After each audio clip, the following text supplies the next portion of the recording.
Bonjour à tous, je suis ravie aujourd'hui de vous retrouver pour vous présenter un peu plus donc, notre incubateur, donc l'incubateur Caméléon. Je me présente rapidement, je suis Clémentine Moreau, responsable communication de cet incubateur. Et on va donc se retrouver ensemble pendant une session d'1 heure, où donc dans quelques minutes, on aura l'occasion d'écouter Olivier Delagarde, président de Collège de Paris, mais également cofondateur de l'incubateur Caméléon. Avant toute chose, de vous présenter et de vous parler un peu plus de notre incubateur, j'aimerais revenir sur une question quand même assez essentielle, à savoir qu'est-ce qu'un incubateur. On fera par la suite un focus sur notre accompagnement au sein de Caméléon. Et puis on terminera donc cette session avec Yanis, qui aura le plaisir de nous rejoindre, une start-up donc incubée au sein de Caméléon, qui s'appelle donc Addictiz, qu'on aura l'occasion de découvrir par la suite. Avant toute chose, donc cet incubateur, il faut savoir qu'il a été créé, donc cofondé par Olivier Delagarde, et par Ridwana Bagri, président de Digital College. Donc je vous prie d'excuser Olivier Delagarde qui n'est pas présent avec nous aujourd'hui, mais qui aura quand même l'occasion qui peut vous dire donc justement quelques petits mots introductifs. Merci Clémentine. Alors, ce projet d'incubateur, il est lié au fait qu'on est, comme vous le savez, Collège de Paris, une entreprise à mission. Et dans nos missions, on a le fait qu'on veut accompagner individuellement les étudiants vers la réussite, vers le succès.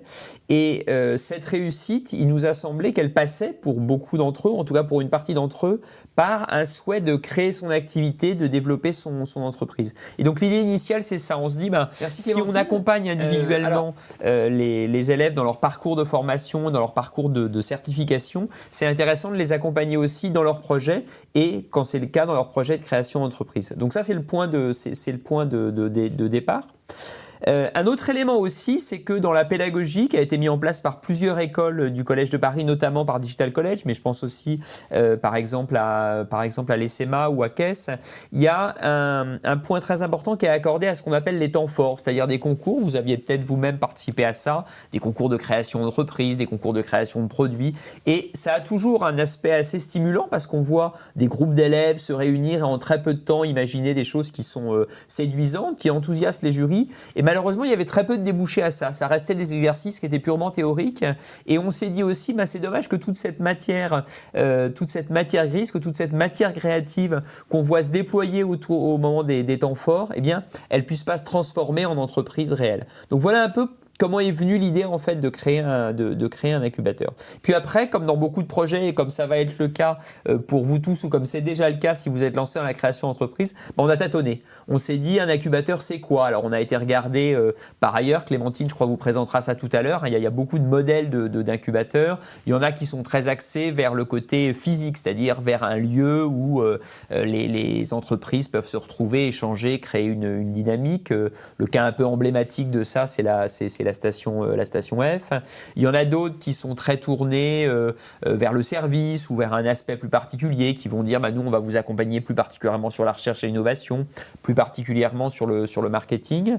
Il y en a qui viennent à des stades différents d'entreprise, qui viennent dès que le projet commence à tâtonner ou quand d'autres accompagnent des entreprises qui sont déjà plus mûres. Il y a d'ailleurs toute une espèce de vocabulaire un peu sophistiqué entre les pépinières, selon les phases, mais l'esprit est toujours un peu le même, c'est de dire on prend un projet à un instant et on va essayer de le transformer, de l'accompagner vers sa réalisation. Et c'est peut-être le premier mot-clé de Caméléon, c'est le réel en fait. Ce qu'on a envie de vous faire, de vous accompagner, c'est de transformer une idée, un projet en une réalité. Parce que des idées d'entreprise, si vous demandez autour de vous le soir, quand vous dînez, quand vous sortez, au coin de la rue, tout le monde en a. Ça fait pas la différence. J'ai jamais vu quelqu'un qui, contrairement à ce qu'on croit, a fait fortune à partir d'une idée.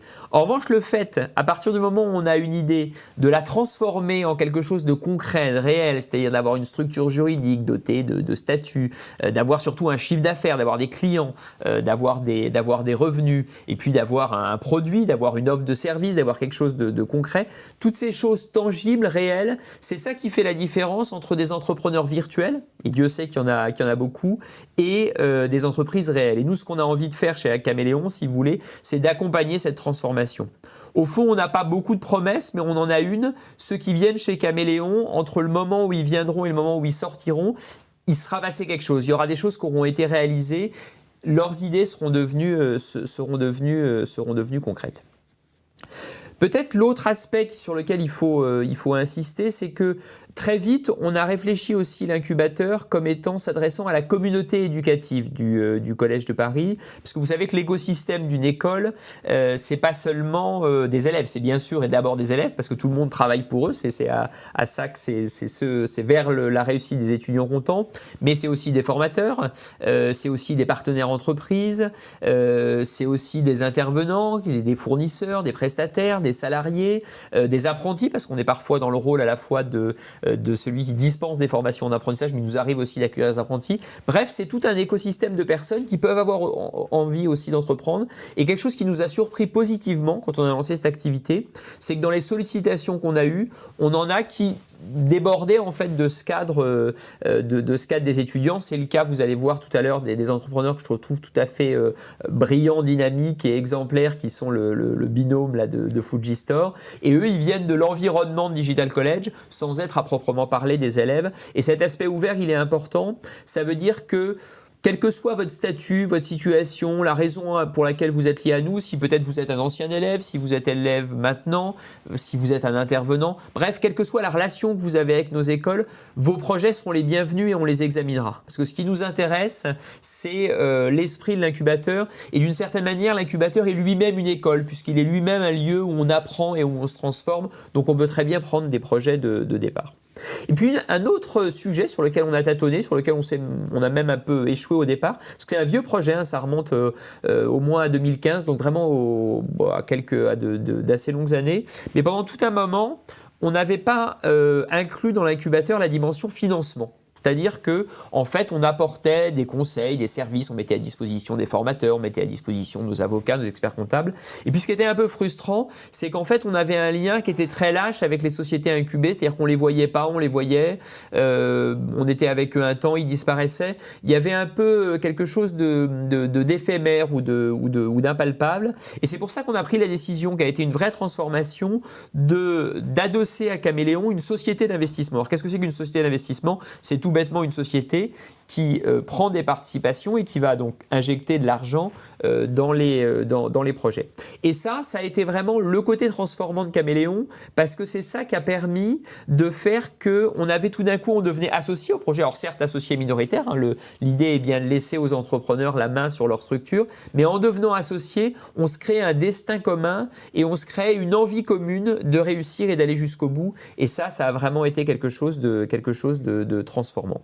Et donc c'est pour ça que l'offre de services de Caméléon, elle est double. Elle passe à la fois par les services classiques d'un incubateur qui vont vous être décrits, mais elle passe aussi par une participation concrète au capital. Ce dont j'ai envie, ce dont on a envie avec Ridwan, c'est d'être demain les associés de vos projets et de partager avec vous nos convictions entrepreneuriales, nos facteurs clés de succès aussi sur le plan du développement, et puis de vous accompagner dans votre réussite jusqu'au moment où l'entreprise sera capable soit de voler de ses propres ailes, soit éventuellement de faire appel à d'autres types de financiers plus structurés auxquels vous aurez accès grâce à ce qu'on aura fait ensemble.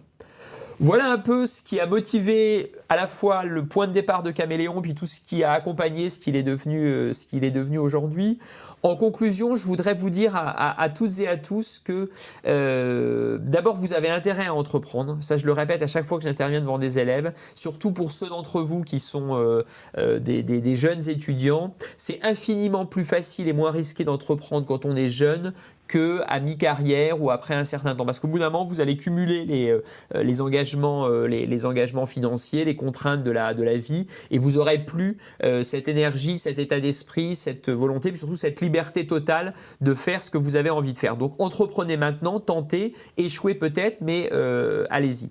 Le deuxième, parce que je sais que c'est une question qui revient souvent, vous pouvez être gêné à l'idée de vous associer avec d'autres, les personnes avec qui vous avez monté ce projet, à l'idée de vous associer avec nous en vous disant finalement, est-ce qu'on a vraiment envie d'avoir cette équipe-là autour de table alors, ça, c'est votre liberté d'entrepreneur de le faire ou pas, de vous associer. Donc, je ne veux pas du tout vous forcer à quoi que ce soit. Mais en revanche, si vous regardez bien les projets qu'on réussit, c'est presque toujours, voire toujours des systèmes en association. Parce que quand une entreprise réussit, on va toujours mettre en avant la personne la plus médiatique ou celui qui aura pris le plus de points à un moment donné dans l'entreprise, pour une raison ou pour une autre, qui va l'incarner. Mais quand vous grattez un peu, quand vous regardez l'histoire des sociétés, des success stories, que ce soit en France ou à l'étranger, vous apercevez que c'est rarissime les personnes qui ont vraiment entrepris tout seul, fait quelque chose tout seul, sans à aucun moment s'être associé, soit avec un membre de leur famille, soit avec des professionnels de l'entreprise comme nous, soit avec d'autres partenaires.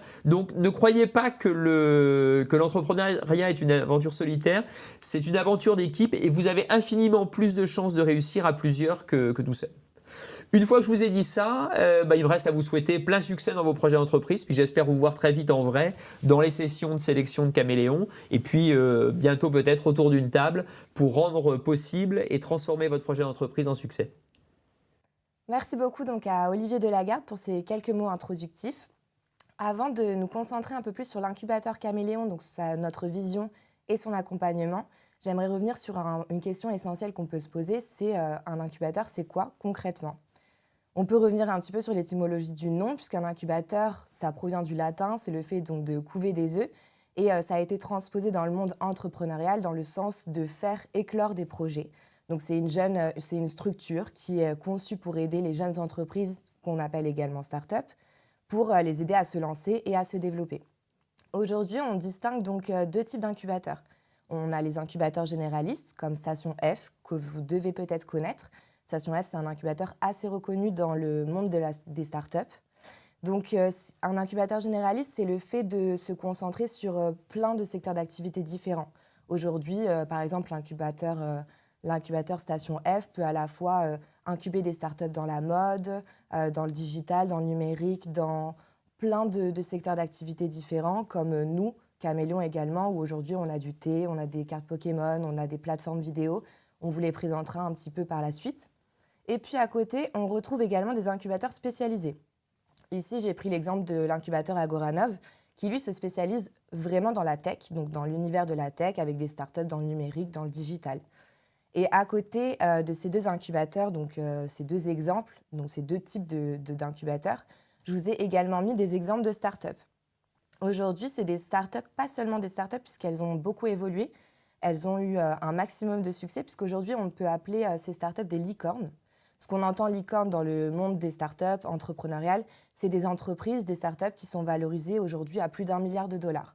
Donc des entreprises qui ont eu un grand succès, qui n'ont pas seulement été lancées et développées, mais qui ont réussi par la suite. Ces 4 licornes, que vous connaissez d'ailleurs très sûrement, Doctolib, donc prise de rendez-vous médicaux en ligne, incubé par Agoranov, dont je parlais juste avant, Hitch, qui est dans l'univers covoiturage, mais davantage VTC, incubé par The Family, Blablacar, univers covoiturage, incubé par Numa, et Airbnb pour une dimension un peu plus internationale qui, lui, a été incubé par eCombinator, donc c'est un incubateur californien. Ces 4 licornes ont été incubées par 4 incubateurs différents, et pourtant, elles ont été accompagnées sur 3 axes similaires, puisqu'aujourd'hui, elles ont été accompagnées dans un premier temps pour des fonds financiers. C'est souvent la première raison des startups à vouloir rejoindre un incubateur, c'est pouvoir débloquer un peu cet accès à des fonds financiers. Deuxième raison, c'est l'accès à un réseau. Donc les incubateurs leur ouvrent les portes sur un réseau de partenaires, de médias, d'influenceurs, médias stratégiques. Et ça va permettre aussi aux startups de pouvoir développer leur propre réseau, le construire et le créer en tout cas. Et puis le troisième point qu'on va retrouver, c'est aussi la structure de leur modèle économique. Donc ces incubateurs-là, en l'occurrence, les ont beaucoup accompagnés en ce sens, et donc de structurer au maximum leur business model, leur modèle économique, pour faire en sorte qu'elles aient un plan bien précis, bien précis pour pouvoir avancer le plus possible et avoir justement du succès. Et c'est pour ça aujourd'hui qu'elles ont pu dépasser même toutes leurs attentes, puisque c'est aujourd'hui des licornes. Donc voilà pour cette partie sur l'incubateur. Aujourd'hui, je vais également vous expliquer comment ça marche. Il faut savoir donc que c'est la relation entre un incubateur et la start-up incubée repose sur un système qui est donnant-donnant, voire plus gagnant-gagnant, puisqu'on a des avantages des deux côtés. Donc on a à la fois des avantages pour les start-up incubées, l'accès au financement, j'en parlais précédemment, l'incubateur met en place, lui ouvre les portes en tout cas à la start-up, lui donne un accès au financement ou alors peut la guider vers des conseils plus stratégiques sur des levées de fonds. On a aussi l'accès à des ressources, donc en ce sens, on va pouvoir donner des bureaux par exemple ou des équipements spécialisés ou encore l'accès à des logiciels, par exemple sur la comptabilité, CRM, stratégie, startup management, des ressources qui vont les aider en tout cas à se concentrer sur leur projet et d'être totalement focus dans leur tête. On a aussi l'accompagnement et le mentoring, donc l'incubateur met à disposition des experts tout au long du processus, de la conception à la réalisation du projet. On retrouve l'accès à un réseau, donc j'en parlais également avec les licornes, mais les incubateurs ouvrent les portes à leur réseau également, donc tous les partenaires stratégiques. Et on a également les formations et ateliers. Ce qu'on entend par formation, ça va un petit peu plus loin que l'accès à des ressources, puisque c'est vraiment l'objectif de développer des compétences. Donc en ce sens, si une start-up souhaite développer certaines compétences sur l'aspect commercial, sur la communication, voilà, vraiment développer une compétence en particulier, c'est quelque chose qui est possible grâce à des formations et des ateliers. Et puis de l'autre côté, on a les incubateurs, donc les avantages pour un incubateur d'incuber aujourd'hui une start-up. Donc il prend part, donc c'est une part symbolique aussi dans le capital de la start-up.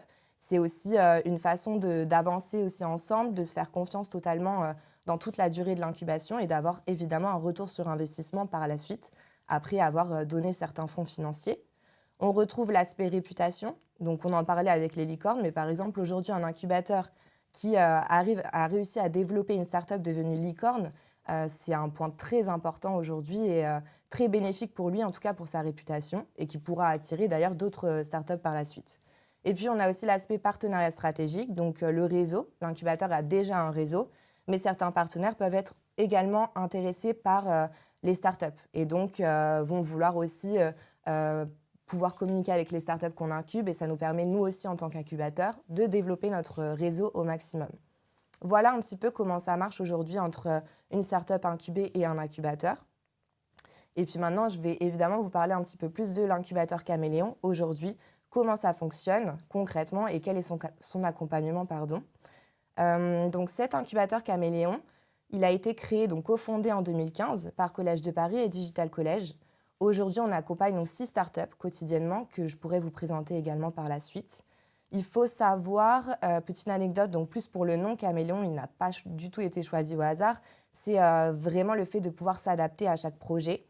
Et on est parti sur un univers graphique autour de la jungle pour une raison bien précise qui est donc une métaphore dans le monde des affaires, souvent vue comme hostile, vue comme très compétitive, très complexe. Et donc le fait d'avoir mis en avant un caméléon qui arrive à s'adapter dans un milieu hostile, c'était aussi très intéressant pour nous dans notre vision stratégique et ça correspondait totalement avec les valeurs qu'on voulait transmettre. Avant de vous en dire un petit peu plus sur l'accompagnement et les équipes qu'on a aussi derrière Caméléon, je vais vous laisser regarder une petite vidéo qui va vous montrer un petit peu plus les coulisses et comment on fonctionne aussi en interne.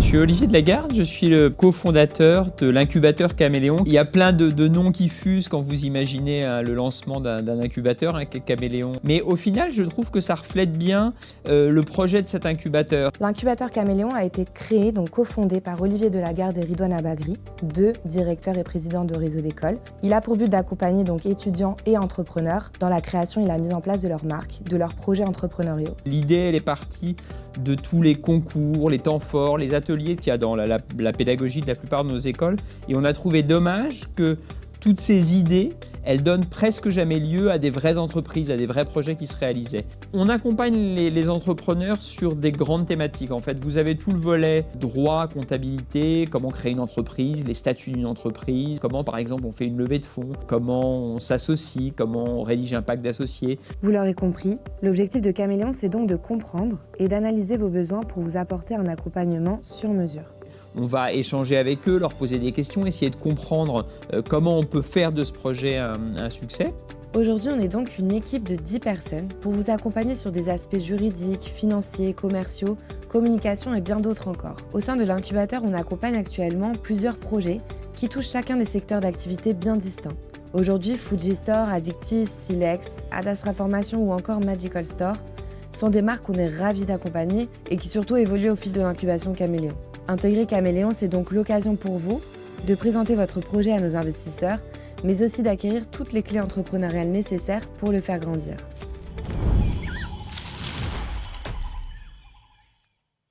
Donc j'espère que vous avez pu en voir un petit peu plus en vidéo, donc comment fonctionne un petit peu plus l'incubateur Caméléon.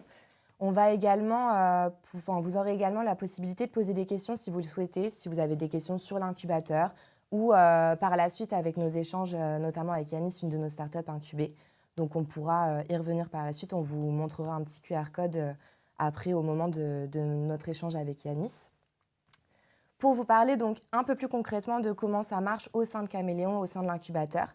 Aujourd'hui, on propose un accompagnement sur 8 axes différents. Ces 8 axes, il faut savoir qu'une startup, chaque startup a un accompagnement qui est personnalisé.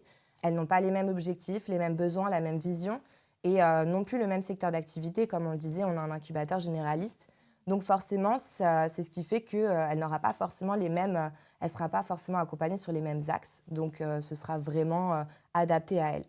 En tout cas, on est en capacité de vous accompagner sur ces 8 axes. Donc à commencer par l'idéation, c'est la phase de démarrage vraiment de votre projet entrepreneurial. C'est votre idée, donc comment elle est. Nous, ce qu'on va faire, c'est essayer de la détailler au possible, en tout cas pour qu'elle soit le plus réalisable possible dans le temps. L'aspect booster commercial, c'est de vous donner les clés donc justement pour acquérir les techniques de commercialisation qui seront forcément adaptées à votre start-up, à votre projet. Donc dans cette partie-là, on va vous donner des clés et donc ça va être vous aider à détailler votre discours commercial, en tout cas à vous rendre le plus convaincant possible auprès de votre audience. Analyse, segmentation de marché, de vos cibles également. Donc on va voir vraiment tout cet aspect-là ensemble pour le détailler au maximum. La formation continue, donc c'est ce que j'expliquais un petit peu sur comment ça marche sur la relation start-up incubée et incubateur. La formation continue va un peu plus, en tout cas va au-delà de l'accès à des ressources, puisque c'est vraiment l'aspect de développer des compétences. Et aujourd'hui, nous, ce qu'on met en place au sein de l'incubateur, c'est la plateforme Silex. Silex, vous en avez peut-être entendu parler. En tout cas, c'est une plateforme VOD qui propose des tutoriels sur des sujets divers et variés. Aujourd'hui, on retrouve un gros aspect sur l'entrepreneuriat, mais on a aussi des vidéos, donc des tutoriels sur la musique, la culture, l'histoire, la danse ou le sport. Donc beaucoup de vidéos et en tout cas, c'est on donne cet accès-là aux startups et ça leur permet également de développer certaines compétences aussi à travers ces vidéos. L'aspect prototypage, ce qu'on entend par prototypage, c'est toutes les phases de test. Donc ça va concerner, par exemple, on peut créer des maquettes 3D pour voir un petit peu à quoi ressemblerait votre produit, voir ce qu'on peut améliorer, ce qu'on doit changer ou s'il est validé. Ça peut être réceptionner des réponses, retour à des questionnaires, à des sondages. Et puis on le verra aussi avec Yanis, mais on a également fait beaucoup de tests pour Addictis. Donc c'est Addictis, j'en parlerai un petit peu plus tard, mais c'est des tisanes et des thés bien-être, donc forcément très important de vérifier certaines compositions, de goûter, de tester le produit. Donc phase très importante. L'aspect juridique et financier, très très important également. La plupart de ces étapes sont importantes, mais c'est vrai que le juridique et le financier, c'est un aspect qui est non négligeable. Aujourd'hui, on travaille beaucoup, en tout cas Ilem, qui fait partie de notre équipe Caméléon, qui est notre juriste, va nous accompagner, va nous aider sur cette partie-là, donc la rédaction de contrats, tout l'aspect juridique et financier également, puisqu'on peut vous aider dans des bilans comptables, faire le point un peu sur votre comptabilité et faire en sorte que votre projet soit, au-delà d'être réalisable, rentable surtout. La protection intellectuelle, c'est comment on va sécuriser votre projet au maximum, aspect aussi très important. Donc on va sécuriser, protéger votre logo, donc le nom de votre marque, mais également l'univers graphique et au-delà de ça, la technique que vous avez mis en place. Quelle est votre valeur différenciante, en tout cas dans ce projet-là. Donc on dépose des brevets, on dépose tout ce qui est nécessaire pour protéger au maximum votre projet, pour que personne ne puisse vous le voler par la suite.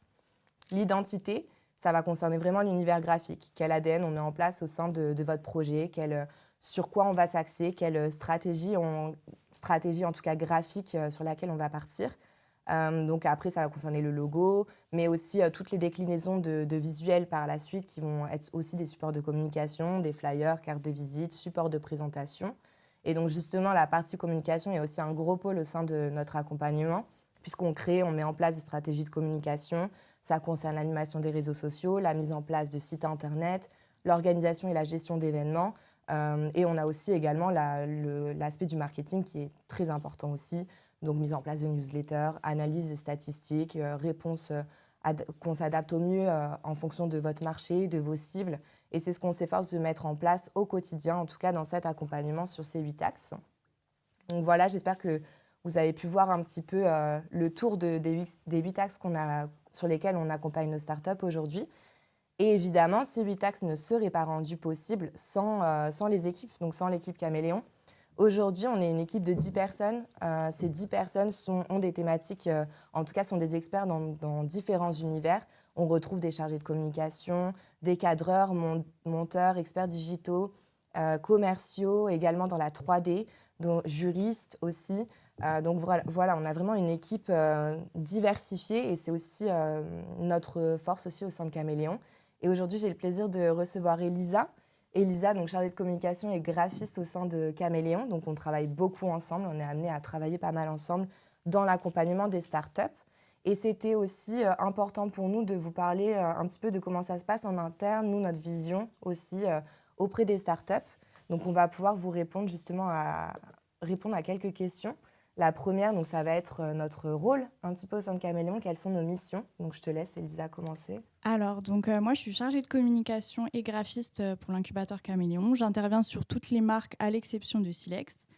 Donc, on va dire mes missions principales, ça va être tout d'abord la création de contenu. Donc, pour les réseaux sociaux, donc créer des posts pour les réseaux sociaux, Instagram, TikTok, faire aussi de la rédaction de posts, du community management. J'interviens aussi sur tout ce qui est partie print. Donc, support print, on a les cartes de visite, les flyers, les brochures pour les différentes entreprises. Et il y a aussi la partie événementielle, donc aider à l'organisation des événements, contacter les prestataires et aussi animation tout court. Et enfin, refonte et création d'identité visuelle. Pour ma part, donc en tant que responsable communication, ça va rejoindre beaucoup aussi l'émission d'Elisa. Je vais avoir plutôt 2 casquettes. La première va concerner forcément l'accompagnement des startups. Donc on travaille beaucoup ensemble sur cette partie-là. Création et mise en place de stratégies de communication et surtout comment on les décline, comment on les adapte aussi derrière. Donc ça va être effectivement par l'animation des réseaux sociaux, la mise en place, création ou refonte d'un site internet, organisation, gestion des événements aussi une phase très importante. Et puis on va beaucoup aussi développer cet axe-là. En tout cas, la deuxième casquette que je vais avoir, ça va concerner beaucoup plus l'incubateur. C'est ce qu'on fait aujourd'hui. C'est un peu parler de cet incubateur, essayer de le développer au maximum et en tout cas de le faire connaître et de le faire développer comme on peut aussi. Et puis on a aussi beaucoup cet aspect quotidiennement, c'est de rester au contact avec les incubés. C'est quelque chose qu'on s'efforce de faire aujourd'hui, en tout cas au sein de Caméléon. On travaille avec quelques startups qu'on vous présentera juste après. Mais en tout cas, voilà, sur ce contact-là, c'est aussi une partie importante de nos missions. La deuxième question qu'on peut être amené à nous poser, c'est quel est un petit peu notre avis sur le fait d'accompagner des startups au secteur d'activité totalement différent. C'est ce que je disais aussi juste précédemment, c'est que Caméléon, c'est un incubateur généraliste. Donc, on n'est pas du tout fermé à un univers en particulier, à un secteur d'activité. Donc, toi, Elisa, qu'est-ce que ce serait un petit peu ton avis sur ça?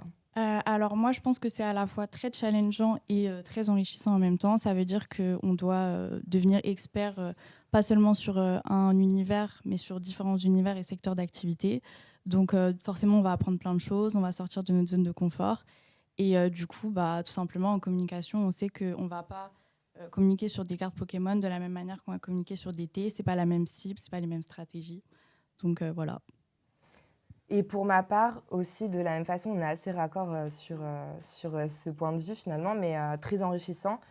Je trouve personnellement en tout cas que c'est très intéressant dans le sens où ça crée beaucoup de synergie entre les startups. Aujourd'hui, le fait que ce soit des secteurs d'activité différents, ça leur permet également d'échanger entre elles.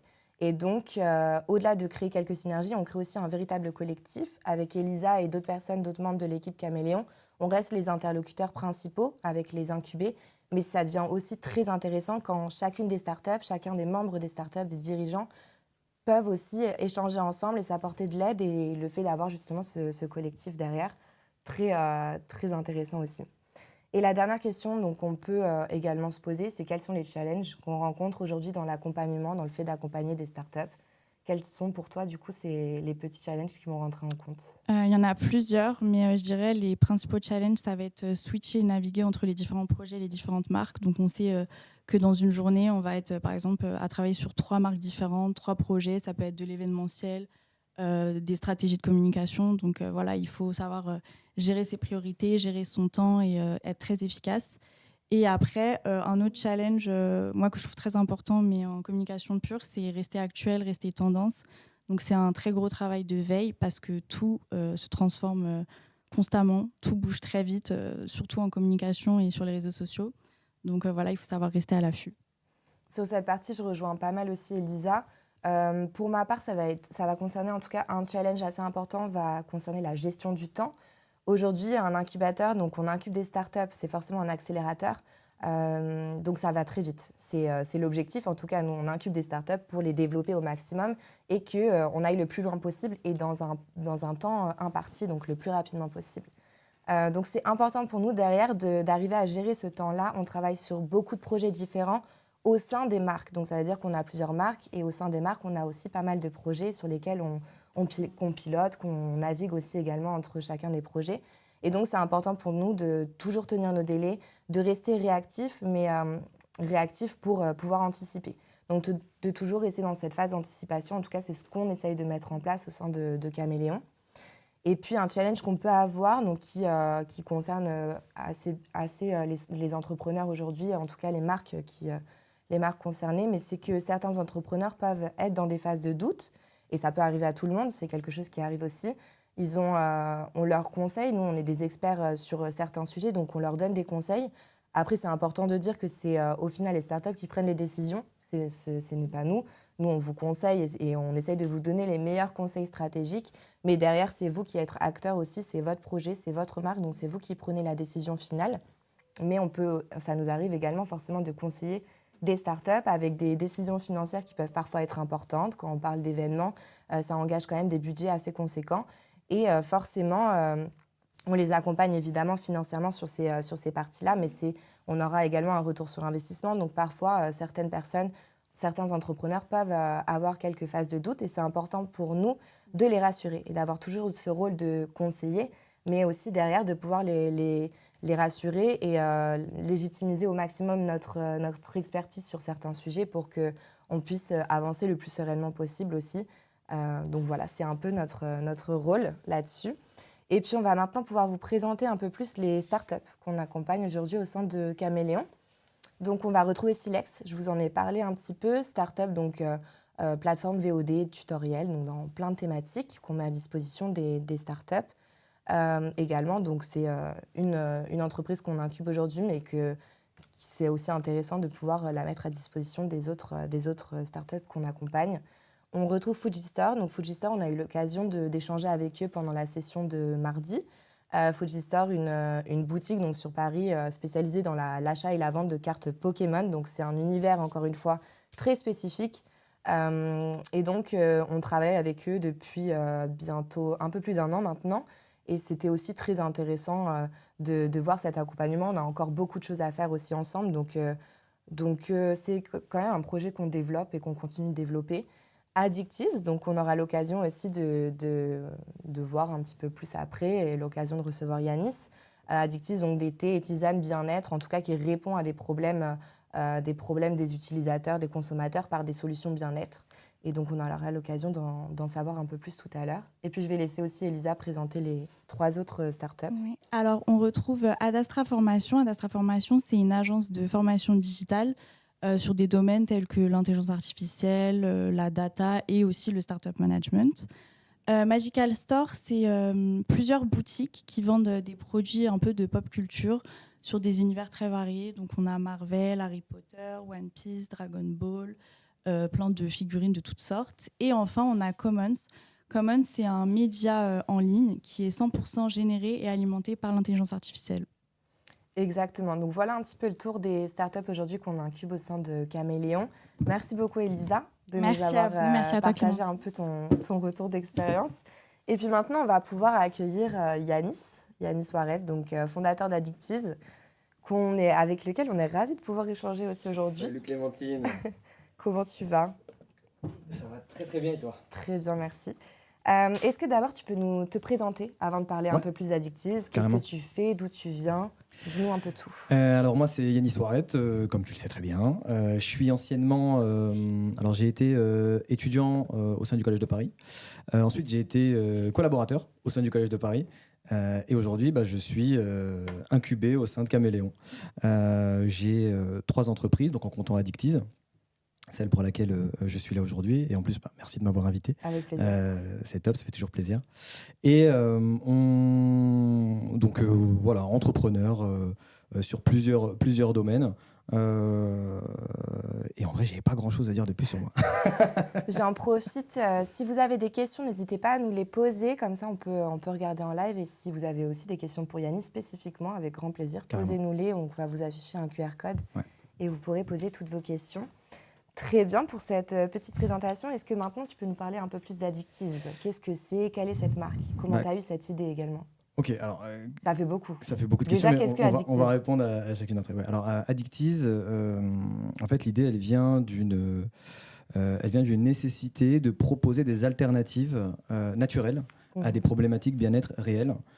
Aujourd'hui, sur le marché, on va trouver beaucoup de solutions qui sont médicamenteuses et on le sait maintenant. Ça peut ne pas être bon pour la santé sur le long terme. Moi, je suis un peu un enfant des recettes de grand-mère. Quand j'étais petit, dès que j'avais un problème, ma mère, elle avait quelque chose à me proposer. C'est les meilleurs. Ouais, clairement, c'est les meilleurs, mais c'est pas bon. Et Souvent, donc, c'est très souvent mauvais, même si c'est très bon pour le corps. Et en fait, on est parti de ce constat-là et on s'est dit, écoute, on va proposer des solutions bien-être qui vont être bonnes pour le corps, mais aussi bonnes en bouche. Et on est parti sur les tisanes et les infusions, donc thé, tisane et infusion, parce que c'est une boisson qui est utilisée depuis des millénaires, qui a fait ses preuves, et on sait que c'est dans les plantes qu'on va réussir à trouver toutes les choses qui vont nous faire du bien, en fait, tout simplement. Aujourd'hui, on a 6 gammes, enfin 6 recettes, qui sont toutes justement axées sur une problématique bien-être réelle. Et certaines que moi je vis personnellement et qui me permettent aujourd'hui vraiment de régler ces problèmes-là, ou en tout cas de m'aider à les surmonter. On va avoir le premier auquel je pense, c'est le chill time, typiquement, en tant qu'entrepreneur et en vrai, en tant qu'être humain aujourd'hui, dans la société dans laquelle on vit, on va avoir... on va être stressé, en fait. C'est la première maladie à laquelle moi j'ai pensé, c'est le stress. Et le chill time, en fait, ça va venir te permettre de réduire ton stress et d'améliorer, en fait, ton sommeil. Ouais. Et ça, c'était ma problématique principale à moi. Donc il y a le chill time. On va avoir ensuite le body boost, qui va être une alternative finalement au café et à tous les compléments alimentaires que vous allez prendre pour vous booster, pour avoir de l'énergie. On va avoir aussi un qui me tenait spécifiquement à cœur. C'est une problématique réelle, c'est le Sweet Cycle. Le Sweet Cycle qui va venir en fait lui s'attaquer à la problématique des douleurs des règles pendant les cycles et donc pour les cycles menstruels féminins, pour les femmes, et qui va venir aussi être un régulateur hormonal et qui va réguler le cycle. C'est une problématique personnelle parce que dans mon entourage j'ai beaucoup de personnes très proches de moi qui ont eu ces problèmes et on s'est rendu compte qu'il n'y avait pas de solution proposée. Et on est très content du résultat du Sweet Cycle, du Chill Time, du Body Boost, parce que c'est vraiment, en fait, l'idée, c'était vraiment de proposer des produits qui ont un réel effet, donc on peut le ressentir pour de vrai, et qu'ils soient bons, donc l'aspect gustatif soit bien travaillé. Donc je disais qu'on avait le Sweet Cycle, le Body Boost, on a le Chill Time, on a aussi le Detox Day, donc, qui est un détoxifiant qu'il faudra prendre bien sûr après les fêtes pour pouvoir justement... C'est bien amené, c'est bien amené. Ouais, faut le dire. On a le Detox Day, on a aussi le Easy Baby. Parce que pour le coup, les femmes enceintes, on leur propose souvent des infusions au fenouil. Elles ont aussi leurs problématiques. Elles ont aussi leurs problématiques, bien sûr. C'est une infusion qui va venir combattre en fait les nausées et régler aussi le système digestif, parce que c'est un problème récurrent pour les femmes enceintes. Et surtout, c'est bon. Oui. Ça, c'était important, parce que le fenouil, je ne sais pas si tu as déjà goûté, mais c'est... Voilà. chacun ses goûts, mais encore une fois, voilà. Je suis pas trop fan. Ouais, moi non plus. Et pour le coup, on a ensuite le Man Fever, qui est qui a été pensé pour les hommes cette fois-ci, parce qu'on a vu qu'il y avait beaucoup de thé qui ciblaient la femme sur le marché. Et on est venu amener le Man Fever qui, lui, est là pour réguler la libido chez les hommes. La libido est liée à des problématiques réelles, santé. Donc parfois, s'il y a des problèmes, c'est qu'en fait, il y a un problème plus loin.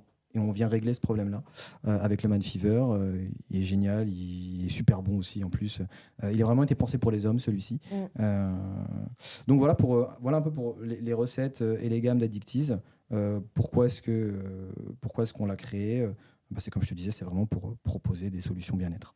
Et comment Addictease s'est retrouvé aussi incubé par Caméléon? Est-ce que c'était ta décision? Comment ça s'est fait un petit peu cette incubation? Écoute, c'est très simple. Comme je te disais, moi, j'ai toujours été dans l'écosystème au Collège de Paris. Donc j'ai été mise au courant de la création de l'incubateur Caméléon. Mais très honnêtement, je ne pensais pas du tout être incubé. Ce n'était pas un projet. Moi, je recherchais un associé à la base pour ce projet-là, parce que quand on a des sociétés qui se lancent, il y en a certaines qui prennent, on a un timing un peu serré.